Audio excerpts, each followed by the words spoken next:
But when we fight them and work against them, they actually become the instruments of our purification, because we have to deny ourselves, we have to work against them, we have to build virtue contrary to that. The demons actually are constantly trying to get us to commit sins that become vicious, that is, we have vices, so that we become weak. And then that way it's easier to combat us in that process. They want to set up an abusive relationship with us, etc. But if we combat them, then what happens is we begin to develop virtue. The definition of sanctified perfection is the adornment of the soul. Let's back up. It's excellence in grace, which means you have a lot of sanctifying grace. Sanctifying grace is the indwelling of the Blessed Trinity in your soul. And this indwelling is by degree, the saints say. Okay. So you can have more and more and more of it. You can never have too much of it, in fact. So that means then that it's the excellence in grace, which means you have a lot of it. So then they ask, well, how do you get this excellence in grace? It's in building virtue. So that in point and fact, our perfection comes as a result of diabolic influence in our lives. Let's face it, most of us would end up mediocre at best, if there was no diabolic activity in our lives. If there was no temptation or no nothing, most of us wouldn't develop any level of virtue whatsoever. But the second component to that aspect is this. When we have to fight against the demons, it means that the application of our wills and the struggle that we do is harder, and we have to exert more energy, and we have to do it more strongly. As a result of that, we gain a level of virtue. Our virtue is higher than it would be if we were just kind of inculcating it on our own through a normal process of just developing virtue. So, excellence and grace, the adornment of the soul of all of the virtues.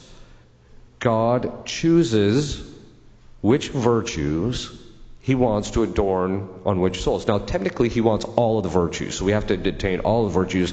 But He chooses in particular people's lives different degrees. There's only one individual other than Christ who has absolutely perfect virtue in every single virtue, and that's Our Lady. Everybody else in heaven, other than the angels, all have varying degrees of the virtues. Why? Because God likes variety. How do we know this? All you have to do is look at the number of bugs He's created, and you know He likes variety. Okay. So He likes variety, and so what He wants is a heaven that has a certain beauty or a perfection by a variety of different aspects to it, and that all that variety comes together in a harmony and a perfection of the heavens. That's what He's looking for. But He's also, they say, looking, before we actually get to the levels, He is also looking He chooses in a particular person's life a series of virtues or a virtue that He wants them to attain in such a manner that they will excel in it. Most people fail to realize that the very area that they habitually commit sins in, if you're falling in one particular area of your life on a habitual basis, what that actually tells you is, one, not necessarily the nature of the demon that you're dealing with. We'll talk about that in a minute. But it actually tells you that God wants you to attain a level of perfection in that virtue, because it's through the struggle that you develop the virtue and that perfection. So instead of looking at it and saying, I'm never going to get this, it should be the other way around. We should be working on it harder in the particular areas that we fall in order to attain that perfection. Okay. Then the demons enter into our lives. He allows demons to enter into our lives primarily as an instruments of our sanctification, even in cases of possession. I will make demons admit. Exorcists do this on a regular basis. It weakens them when you force them to admit to the person they're possessing that they are actually, this person is becoming holier as a result of the demon's involvement in their lives. They have to fight against him. They have to constantly make acts of confidence in God. They have to constantly be working towards God. They have to work on their own healing. They have to work on their own perfections, their own virtues, their own vices, etc. constantly, because when they're possessed, There's no swimming freely. You either have to fight your way out or you're going to go down. There's no mean. But that's actually also true of the whole spiritual life. There's not a single aspect of the spiritual life in which we must not be working on in some degree if we're not going to attain perfection. Either you're moving upstream in the spiritual life or you're floating downstream. There's no just treading water. One of the biggest or most unfortunate things among a lot of Catholics is they like to reach a certain plateau where they're staying out of mortal sin. They might have a few venial sins they're struggling with. They feel comfortable in their spiritual life. They might be going to Mass regularly. They're receiving the sacraments, and life just seems kind of comfy, and they don't have to. And they know that in order to eradicate those last imperfections in their life, there's going to have to be a lot of suffering and a lot of self-denial, and so they shy away from it. Demons don't let you do that. God allows them into your life precisely to drag you one way or the other. Obviously, God allows demons in our lives, not so much that He wants them, but He allows them in our lives in order so that we can grow in virtue. We become the instrument of their humiliation. We become the instrument of their justice. See, when Adam ate the fruit and Eve ate the fruit, God said to the serpent, which is another name for Satan, He said to him, "Because you have done this, you will crawl on the ground all the days of your life and eat dust." Now, the crawling on the ground means this, that he will be constantly humiliated. Beelzebub, which is another name for Satan, actually admitted to me once that God the Father actually goes out of His way to set him up to get humiliated. Why? Because it's His just punishment, because his sin was pride. So He actually goes out of His way to humiliate them. The second thing is, he's going to crawl on the ground all the days of his life and eat dust. And then the fathers of the church ask them, "What's this dust?" And then they simply make the reply, "Memento homo quia pulvis es," which is the Latin for "Remember, man, that thou art dust."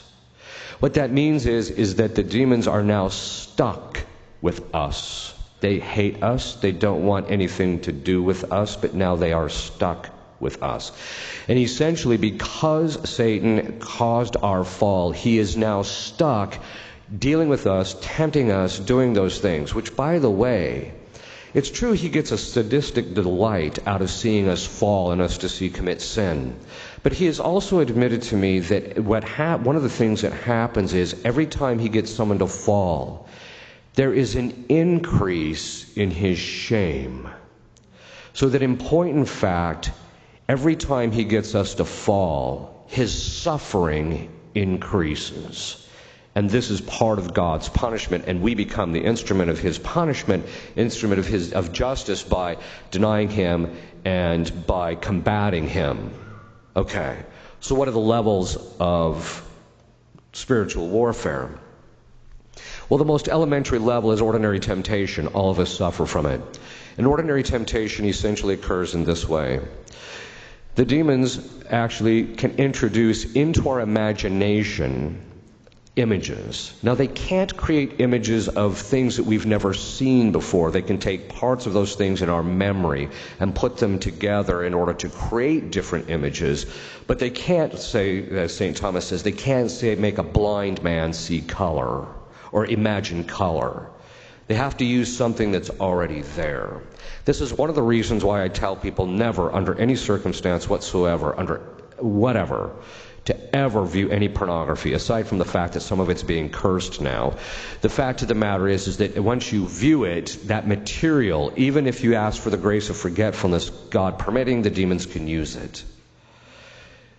The demons are on a very, very short leash. They can literally do absolutely nothing that God does not permit. And by that I mean everything from the degree of the temptation to the kind of the temptation. This applies to all forms of diabolic influence. They cannot do anything that God does not determine. The first time I came across it was this case of this woman who was possessed. The demon was possessing the woman's lower back, and because they usually possess a part of it. And so I said to the demon, I commanded the demon, "Why are you possessing the lower part of the back?" And he just says to me, "I don't know." And I said, "What do you mean you don't know?" Oh, by the way, when I say it colloquially, it's actually very formal in session. I'm commanding the demons to tell me. Why don't you know, right? And he says, I don't know. He says, when I entered, Christ restricted me to that part of the body. Now think what that means.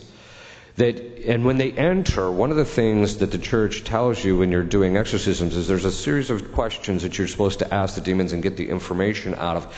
And what that actually tells you is, one of them, which is the sign of departure, is that when they enter, at least the head possessor, not necessarily all of them, the head possessor knows the complete dynamic of the possession. He may not know all the details of the process of his getting the boot, but he very often knows the date and the hour when he's going to get kicked out because it's revealed to him. He's told what he can and cannot do during that possession case as far as preternaturally manifesting, whether he's going to levitate or not or anything like that. All of that is predetermined by Christ. Whether he can even speak in languages, there comes time when the suffering and the punishment of the demons is so extreme that the demons will literally turn to God and beg him to allow them to go back to hell. And he's returns silence to them because he doesn't hear their prayers. But why is that? It's because of the fact that what happens is that he wants them to have to go through this punishment. Now, part of this has to do with the fact that, too, is that they even know when they can and cannot reveal things in order to get the person liberated. So why am I going into this? It's very simple. You have to realize that God uses the demons like any other instrument. The demons will even admit they are slaves of Christ. Slaves of Christ. In fact, every one of us is a slave of Jesus Christ. There's only one question, there's only one dividing line, and that is, are you willingly a slave of his or not? That's the only question. In their case, they're not. Now, that being the case, what that means is that they are forbidden to tell the information, okay? But in our lives, that means that every single aspect of their involvement in our lives is an indication to us from God what he wants us to become purified in, what he wants us to excel in virtue, how he wants us to work out our salvation, what kind of graces he wants us to beg for and achieve, the prayers that he wants us to use in order to that. Why? Because, again, God loves variety. So he uses the demons for that. In temptation, there's a variety of different levels. Temptation can come in very, very subtle forms, even in forms where it appears good. Hey, you should just go mention to so-and-so about, how wonderful you think their grass, how well they've done with their grass this year. You walk over, you say to the person, you did such a wonderful job with your grass this year, and the next thing you know, the guy's biting your head off. And you're like, where did that come from? Right? And the reason being is because why? Because his wife was just chewing him out because he spent too much time on his grass. Right? Okay, so what does this mean?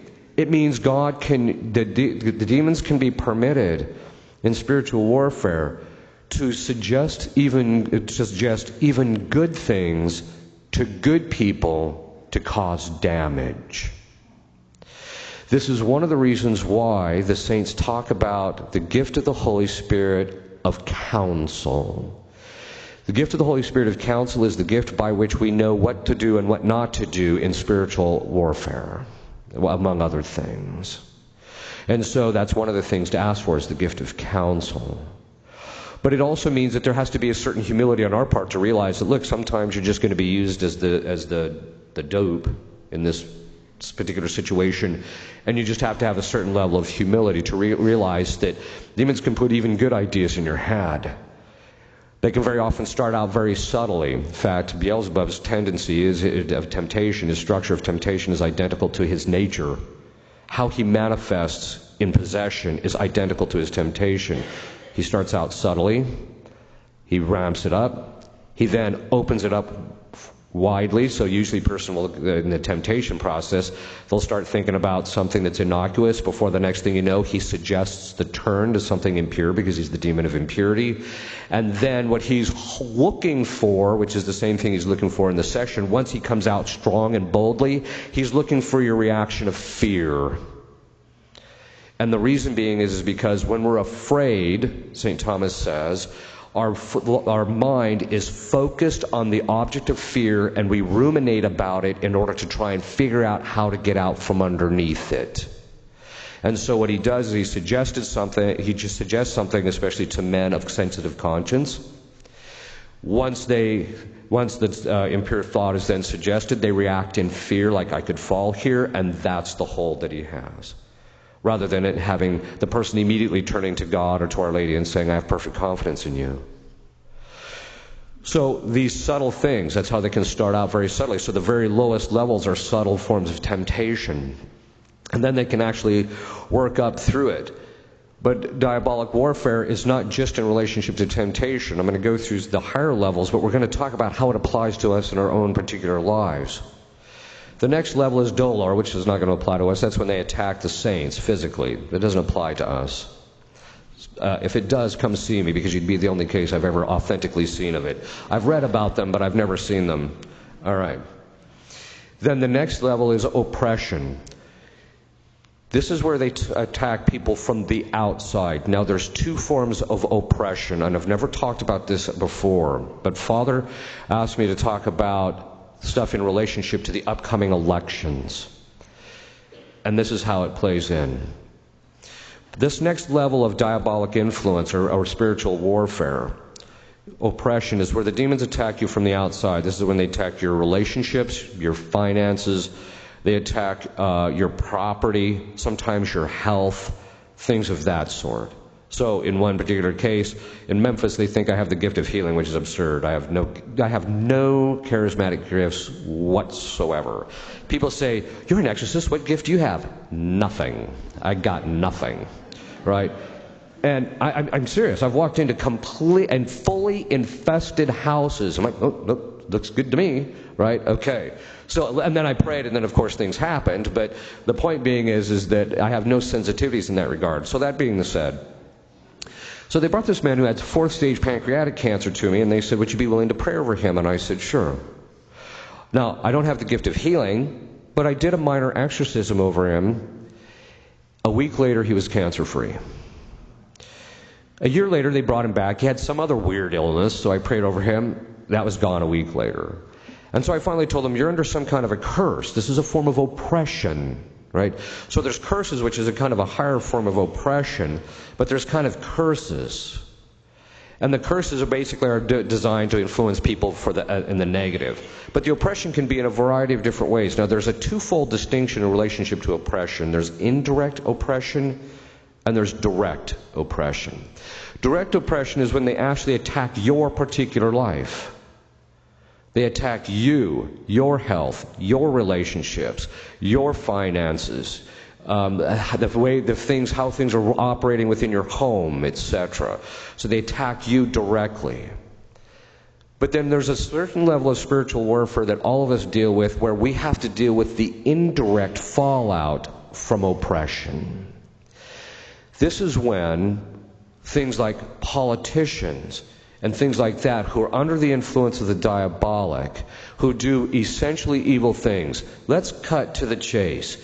We are not living in a political atmosphere where there are differences of ideas. We are living in a political atmosphere where it's good on one side and evil on another. It's not a matter of differences of ideas. The ideas that they throw out are just to promote their evil. It's that simple. If you cut to the chase of it and get down to the bottom of it, there's certain people that are just nefarious. They're just doing evil things. And how do you know this? Every single thing they do maximizes damage within the context of what they're able to do. This is the type of thing that actually ends up affecting us. It is not rocket science. In fact, it's stuff that you can actually read about right on the internet, that there are actual politicians, international politicians, and even some in this country who are actually involved in Satanism and witchcraft. It's not rocket science. And you can tell it by the stuff that they do. Okay, I'm not going to name names. I can see it now. It'll be all over the newspapers. But the point being is that we have to recognize that this indirect oppression that we suffer is when other people do evil things to get demons involved in culture, in society, in the church. It's not a rocket science to see that there's a fundamental problem with evil in the church right now. When you have bishops and cardinals coming out saying that it should be okay for two men to enter into some type of civil contract with each other, there is something fundamentally wrong and evil that's going on in the church. Okay.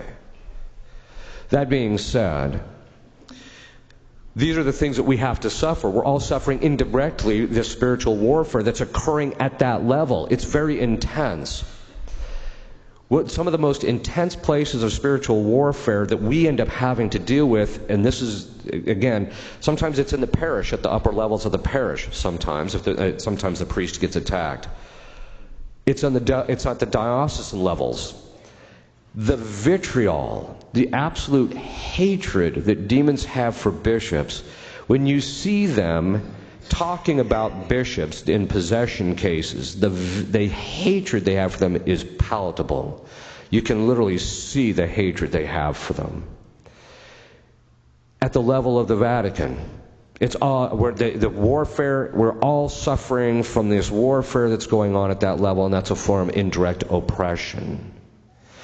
What we have to recognize, of course, is that the church is indefectible.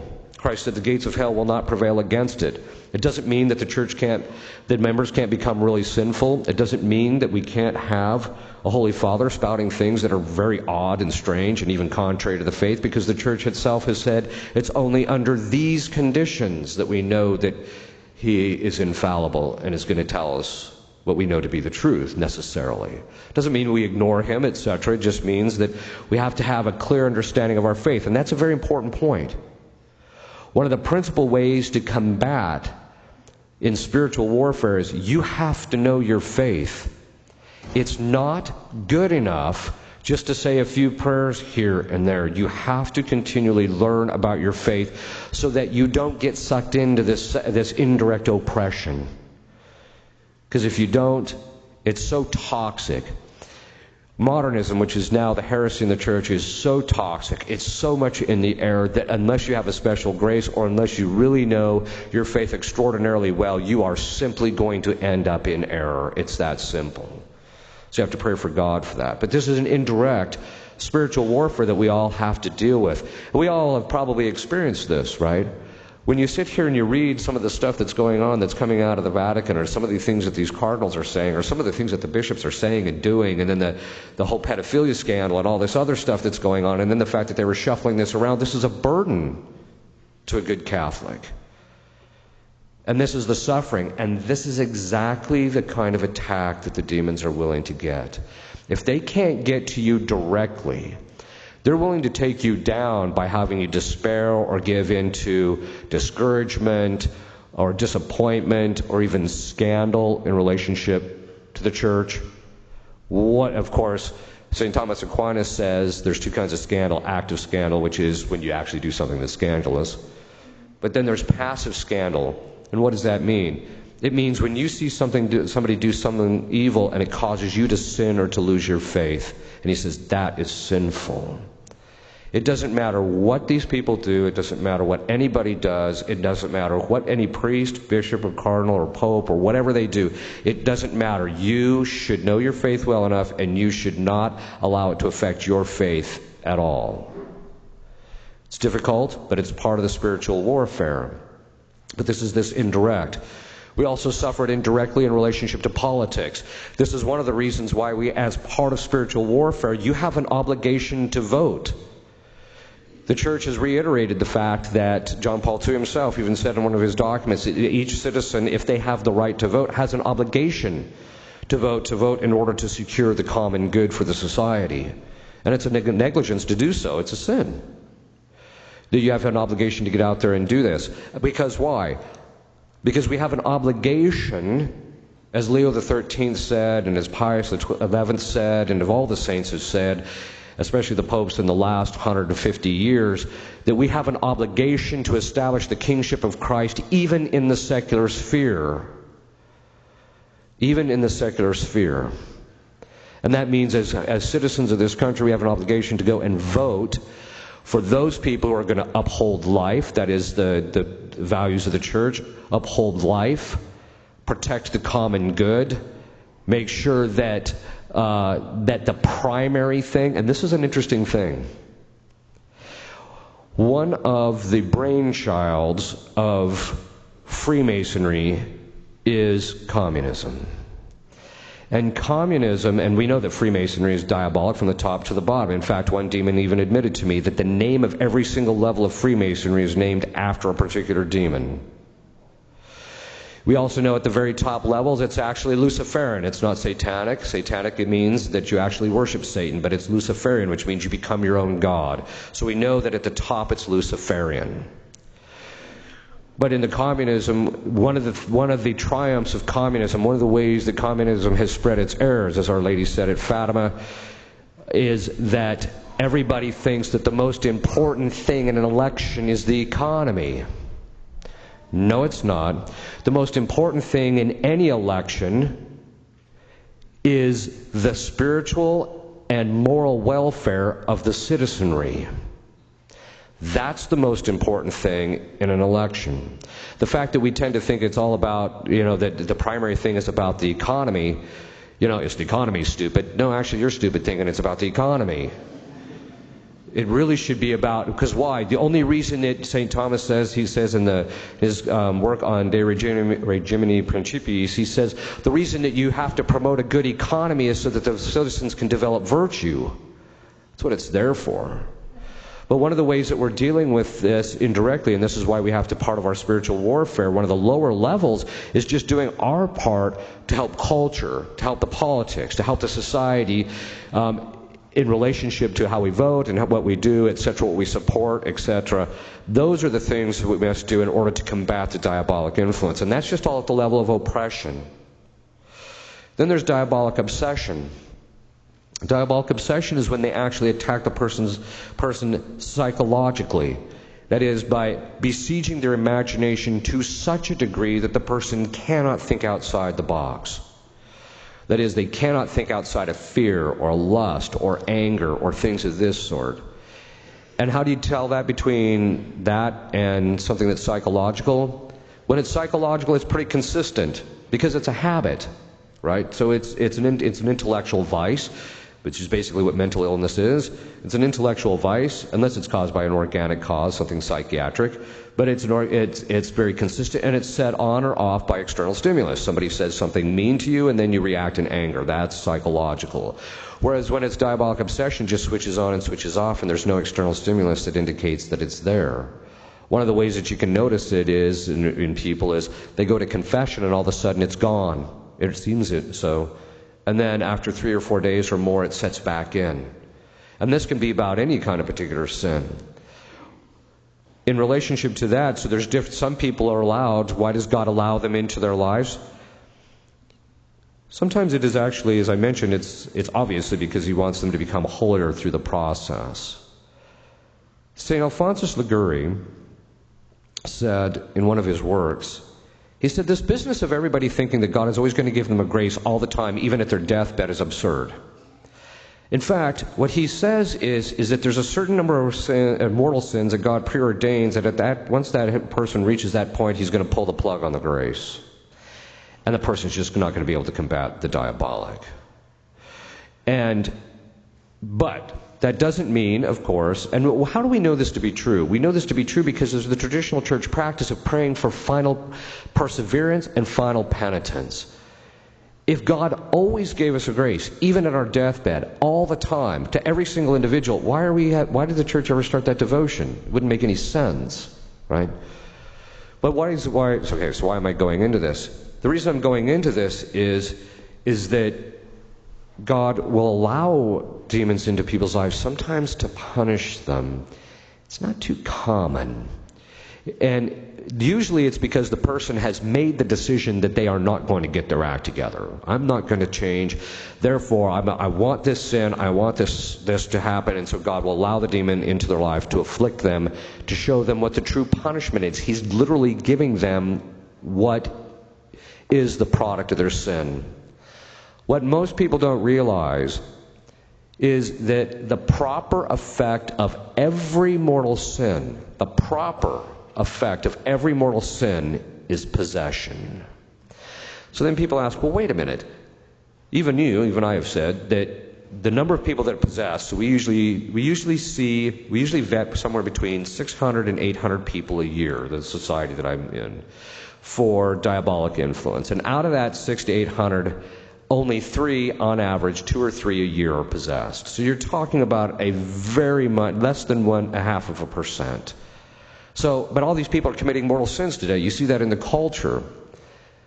And so, why isn't it that so many people are possessed? Because it's very simple. It goes back to the principle: God controls the demons, not us.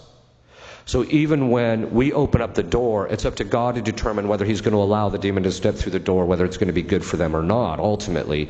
Sometimes He does allow it, but very rarely, does He allow the demon into the person's life as a punishment. But it's part of it is to clue the person in. Look, this is what you've chosen. This is what you wanted. And this is the effect of your sin. This cultural thing is a very key point, because one of the things is, and this is one of the real problems, there is a false understanding of freedom of religion out there. First of all, religion is the subvirtue to justice. And religion is the virtue by which you render God His due. So technically speaking, there can be no freedom of religion that isn't about God. So the Satanists and the witches will say, well, this is freedom of my religion. It's not a religion. You're calling it that, but it's not a true religion, because a true religion has to do with God. So there's that problem.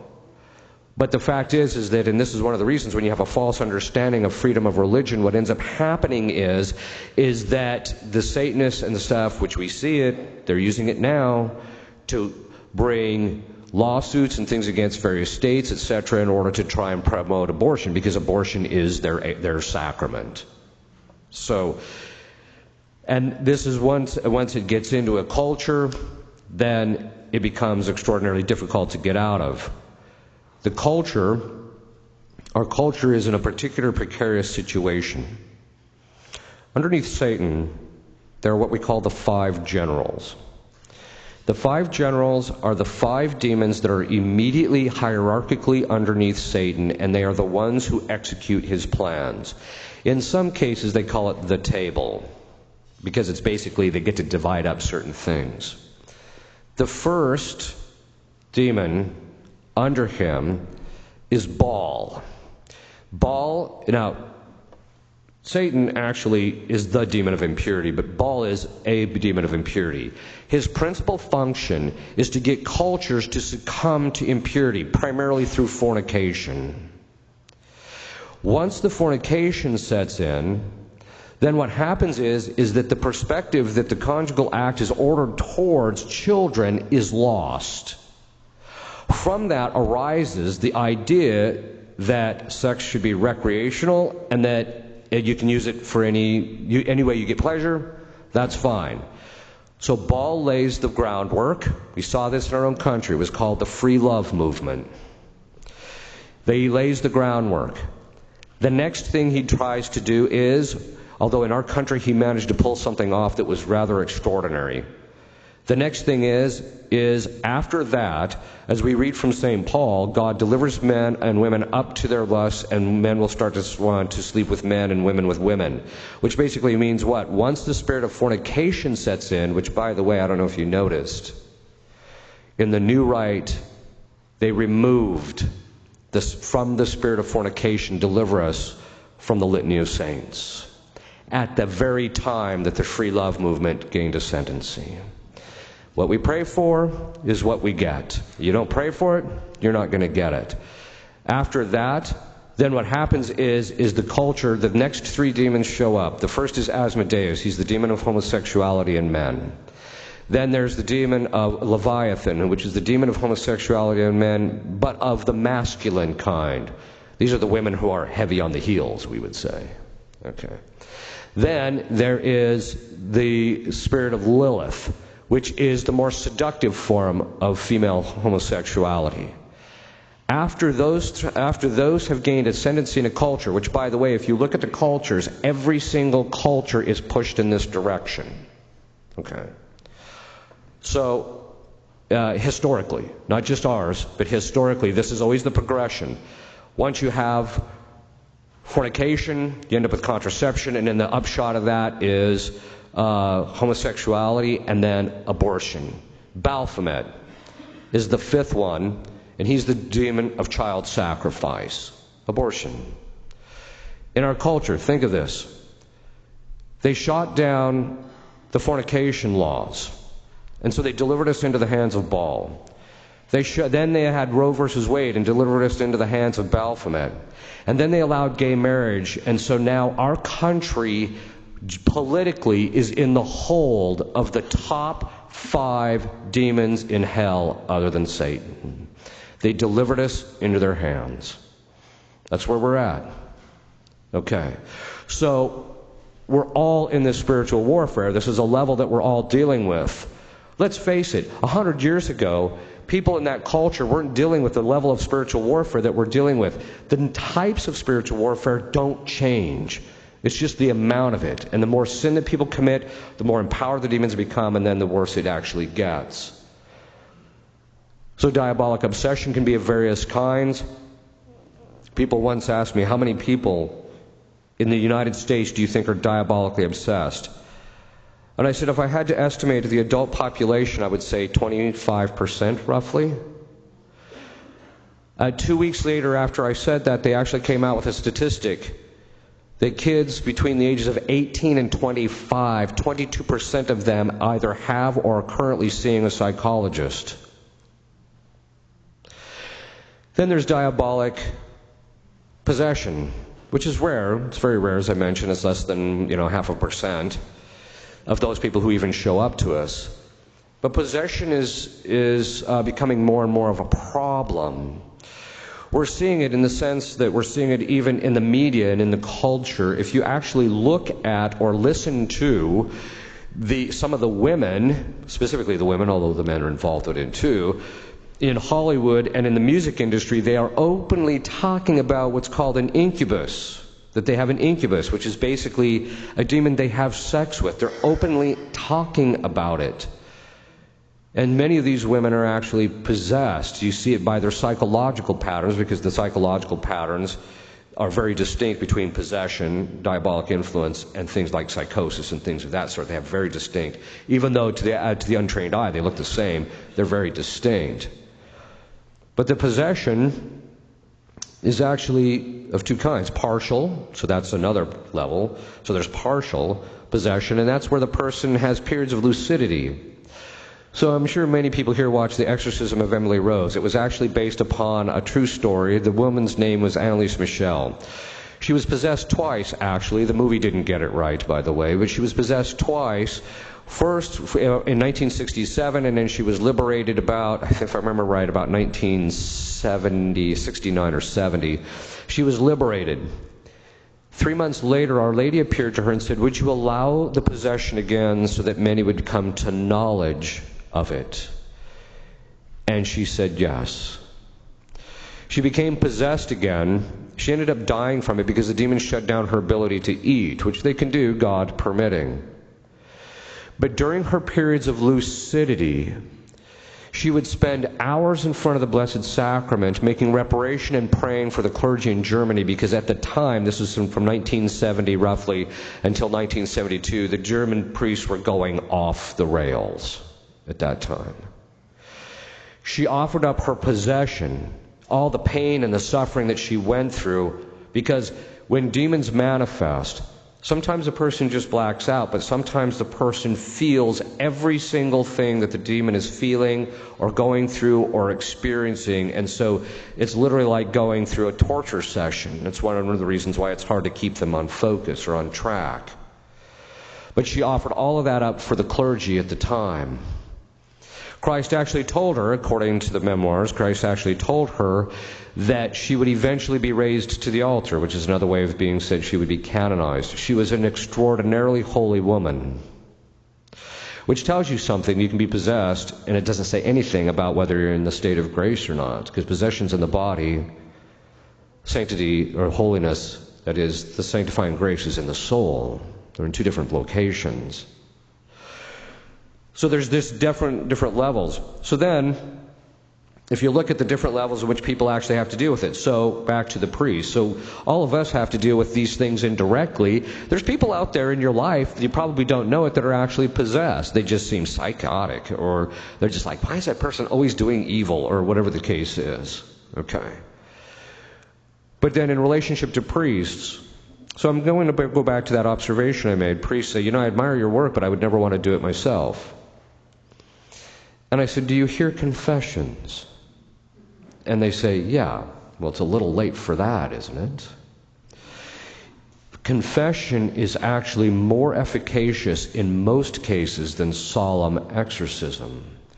If someone has an unconfessed sin and they're actually possessed, if once they go to confession, the legal hold, okay, let's back up what that means. The legal hold the demon has on them is broken. That means this: every time you commit a sin, or every time you make a choice, you either bind yourself to God through the choice of the good, or you bind yourself to the demons in evil. The term absolution, absolvere in Latin, literally means to dissolve or untie, or to remove the bond of justice, because in justice you've taken yourself out from underneath God and placed yourself underneath Satan through your sin, and as a result of that you're connected to this guy now. And so when you go to confession, it breaks that tie, that absolution, that you're no longer bound to your sin or the effects of sin. This brings up a very important topic. So let me finish this one, though. So priests, I tell priests, look, if you're hearing confessions, you're already doing minor exorcisms and you don't even know it. And a lot of times they'll come in and people will go to confession and all of a sudden it breaks. Part of the reason we know this to be the case, too, is because one of the things that the priest who taught me exorcism, he said, hey, by the way, there's this thing called fishing. And I'm a fly fisherman, so I got quite interested. And he said, this is what you do. If you're sitting in the confessional and you know there's people out in the church and they're not coming to confession, start saying a binding of prayer against any demons from keeping them from going to confession. It's like clockwork. You'll do that within the minute. Within the minute, somebody will step into the confession. Father, I wasn't going to go to confession today, but... And what that tells you is that demons can actually convince people and sway them regarding their own spiritual development. This is one of the reasons why the church and the saints throughout history, it's only been in the last 40 or 50 years that people have this idea that somehow or another, if they have a positive emotional reaction to some spiritual thing, then it's of God. That's what Martin Luther thought.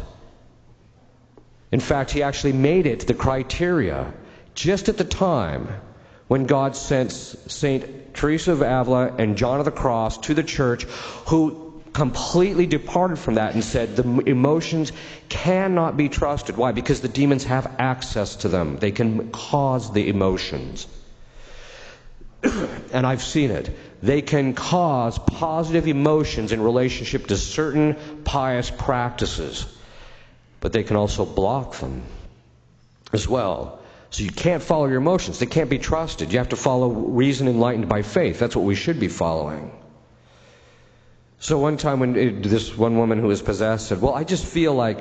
I said, wait a minute, let me get this straight. You know the demons have control over your emotions and you're basing your decision off your emotions? Which is a real big problem, because in possession work, you're constantly trying to get the psychological separation between the person who's possessed and the demon, because the demon's gotten into them psychologically and is messing with them, and you got to get that psychological separation, because if you don't, the demon can hide behind that and you can't get anywhere.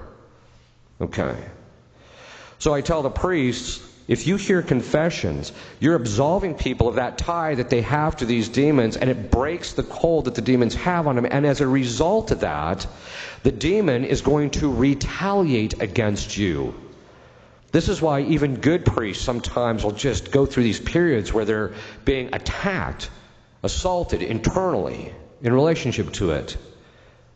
As an exorcist, the only difference probably between me and most priests who are unwilling to get involved in this area, which, by the way, if a priest wants to get involved, I'm like, I'm not so sure. Most good exorcists are the ones who got drug into it kicking and screaming. But the difference is this. It's a boxing ring. It's a boxing ring in several ways. One, it's warfare. You're going to take a beating. Every one of us is in the boxing ring. Every one of us is going to take a beating in some way or another from demons. There's going to be some suffering. There's going to be something that they're going to do to us. It's just the nature of our existence after the fall. But it's also our opportunity for raising our place in heaven. So the difference is that I realized, okay, taking your beating is just part of the process. Right? You just have to be willing to take your beating and fight this thing, and you know you're going to get attacked, and you just have to be willing to suffer through it and be willing to go through that. So the key thing is that willingness to suffer. And that's the thing that demons don't want you to master. They will use every form of fear possible to keep you from being willing to suffer. Because if you're willing to suffer, there is nothing in your spiritual life that you cannot obtain. But if you are unwilling to overcome that fear of suffering, that horror of suffering, as they used to call it in the catechisms, the horror of suffering, if you're unwilling to overcome that, you will never reach the heights of perfection. So you're in the boxing ring, you know you're going to take your beating, you might as well just man up and deal with it. And that's the real issue, is that priests have to realize that the minute they're ordained, the target's on their back, and they're going to be taking the beating. The question is how much are you willing to do it for the sake of those under you? And that's the real question. Okay. So as an exorcist, yeah, are you dealing with a high level of spiritual warfare? Yeah, you are. It's pretty high. Is it constant? No. Even God gives us reprieves. People will very often ask me, Father, what do you do to get away from it all? I tell them I smoke cigars and drink scotch. Right? All right. So if someone said, do you really? I said, yeah, once in a while. Like, why do you do that? Because I refuse to allow demons to rob me of a normal life. And that's what demons are trying to do. They envy our lives. They envy the good that we can enjoy. And so as a result of that, they want to rob us of that and make us think, oh, these things are evil or these things are bad, when in point in fact, as long as you're in moderation, they're fine. But the point being is that, too, you have to be able to leave work at work. This brings up a very key point in spiritual warfare. St. Peter said, be vigilant and watchful, for the devil goes about seeking someone to devour. In other words, you have to be vigilant. Now, vigilance isn't going to seek it out. It just means you keep an eye on it. So if something spiritually disordered arises up in your family or something, if the demons kind of pop up their ugly head, that's when you cut their head off. Not before. You don't go around looking for them, because if you look for them, they'll find you. And so you have to avoid that. So the levels of spiritual warfare can be very high. Probably the highest level of spiritual warfare, though, is actually the person who's possessed and actually who has decided to cooperate with the will of God and fight their way through it. In fact, I've even told some of the people that have been possessed, I say, okay, now look it. When you get to heaven, you have to be nice to me because you're holier than me, which means you're going to be above me and you can boss me around. So you have to be nice to me when you get to heaven. Okay. Because they are some of the holiest people I've met. And it's through that spiritual warfare that they gained that level of holiness. I've seen a woman who was possessed by Beelzebub. Beelzebub's another name for Satan. Go 6 months. The demon of impurity goes 6 months without committing venial sin. Venial sin. So when we think to ourselves, oh, I'm struggling in my spiritual life, we don't have a clue. These people's spiritual battle and warfare is on a level that none of us ever experience. And yet God gives them everything necessary, and that should give us confidence and hope, right? It should give us confidence that it doesn't matter what the level of spiritual warfare, what the attack is, what the onslaught is, whether it's in me or whether it's in my family or whether it's in the church or in society or in the culture or in politics. It doesn't matter. In the end, God is the Lord of history. God has control over it, and God will be the one to determine what we can do with it and how we can overcome it. And that just means that we have to cooperate with him if he wants the demon in his life, in your life. And usually everybody's got one. Usually most families, in my experience, most families have generational spirits, sins that the parents or somebody committed and it gets passed on from generation to generation as a form of temporal punishment due to the sin. That's all part of the traditional Catholic teaching. Some people think, oh, this is all Protestant. No, it's not. It's actually part of the traditional Catholic teaching. All you have to do is look at Adam and Eve. We all got stuck with the generational spirit, Satan, from their one sin, right? It's just that some people get passed on specific things. The other thing is, too, is that God wants your sanctification. Now, that tells you something. How much demons are involved in your life and attack you tells you the level that he wants you to obtain in heaven. That's what that tells you. If you have absolutely no demons in your life, which is unlikely, but if you've got just little guys running around, that's a bad sign, right? It's a sign that you're not going to probably get too high, right? Whereas if you're struggling, you're fighting your way through it, etc. This is one of the reasons when I see families who have a strong Catholic faith and they're being besieged, I look at them and I think to myself, God wants holiness out of that family more than it does others. Because that's really what's going on there. I'm not suggesting the demons are good. No, they're completely evil. Their will is completely bent on evil. And one of the things I've got to dispel, because it's all complete nonsense, is this business that says, oh, well, at the end of time, nobody's going to be in hell because God's going to give people the choice. First of all, that is directly contrary to Revelation. It's directly contrary to the words of Jesus Christ.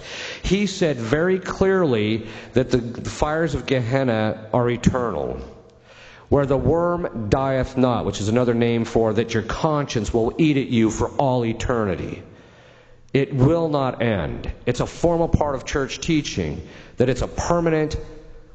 Once you're in hell, it will last for the rest of eternity. The second thing is those in hell, their wills are fixed. They can't change. Even God isn't going to give them the grace to change anyway, because that's what the church has decreed. But the second thing is that they can't change because their will is fixed in evil. You see this with demons. You'll sit there and say, okay, let me get this straight. So you were created to have the beatific vision, yeah. And you were created to have this phenomenal knowledge and to help people in this way, yeah. And you decided that you weren't going to do that, and you knew the effects of your sin, yeah. And you knew this was going to be eternal, yeah. And you knew you'd be suffering all these things, yeah. And you do it again, yeah. They can't change. They don't want to change.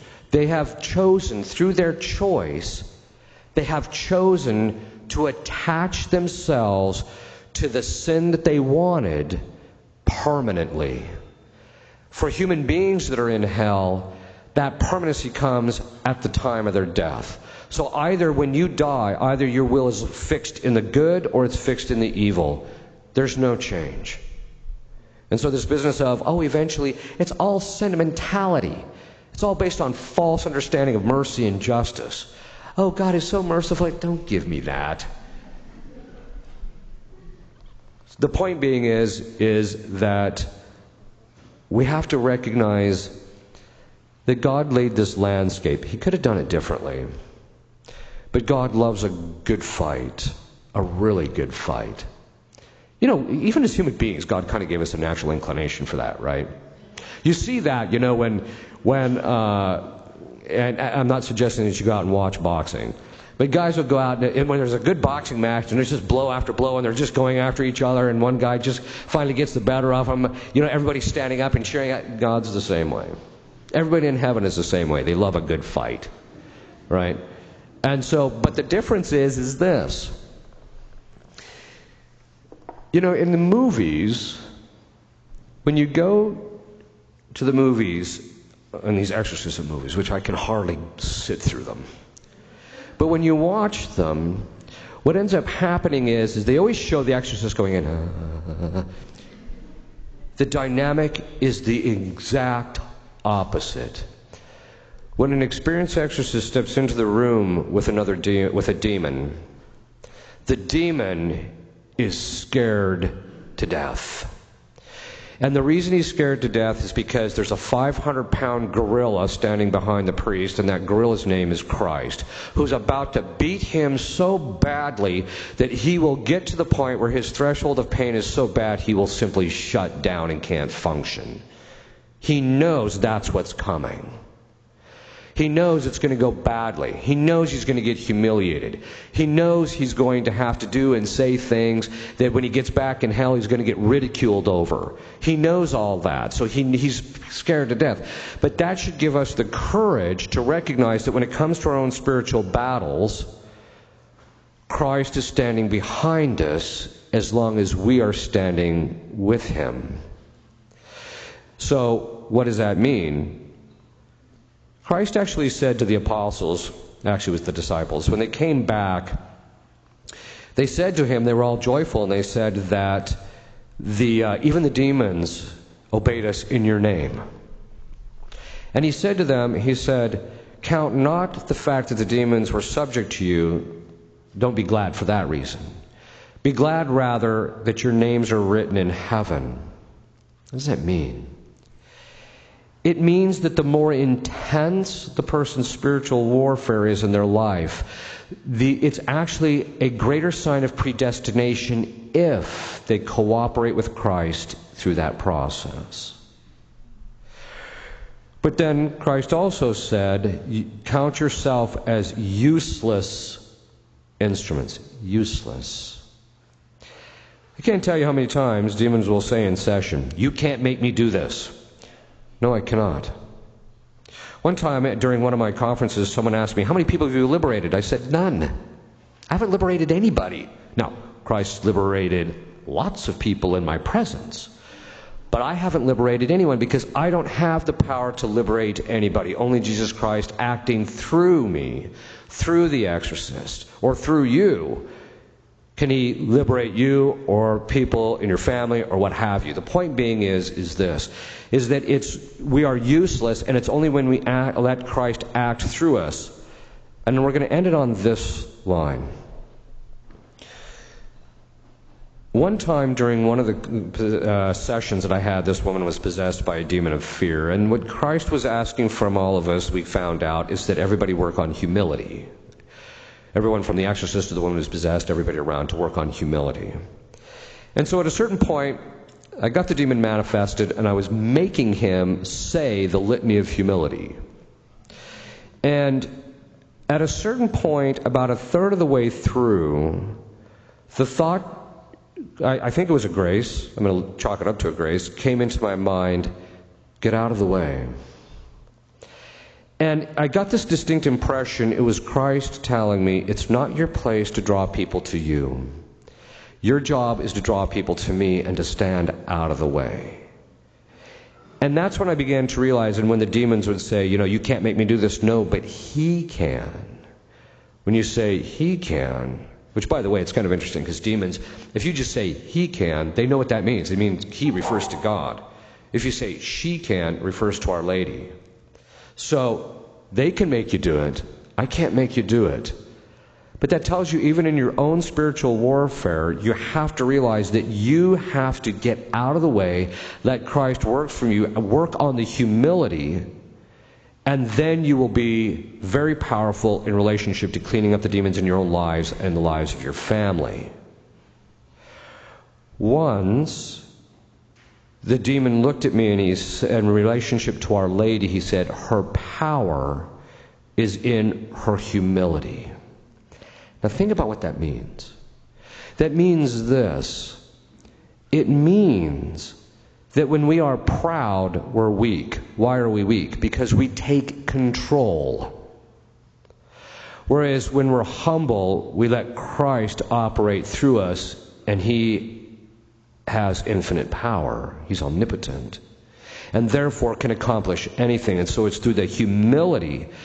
It's her humility that made Our Lady so powerful in the end. It's even her humility now that makes her that perfect instrument of her Son. The perfect instrument. The perfect instrument is the one who the instrument does, or the tool does exactly what you want it to do when you want it to do it. And that's what Our Lady was, and still is. She always does God's will whenever and in the manner that He so determines, and puts herself aside and never, ever counted the personal cost. Ever. So, humility. You have to work on humility. It's a grace. It has to come, and you have to ask Our Lady for it. These are the different levels. We're all dealing with it. Now, I'm not suggesting that you sit down and figure out, okay, I'm at this level. I'm not suggesting that. What I'm saying is that if God brings you, if there's a demon that God allows into your life, and He brings you to a level of spiritual warfare, don't cower from it. Just ask Christ, make me strong. Give me the willingness to suffer, keep me humble, and then help me to keep the course. And if you do those 4 things, ask for those 4 things, you will keep the course. You will attain that crown of glory that St. Paul talks about. Okay. And if you'll kneel, I'll give you a blessing. Benedictio Dei omnipotentis, Patris et Filii et Spiritus Sancti, super vos et manet semper.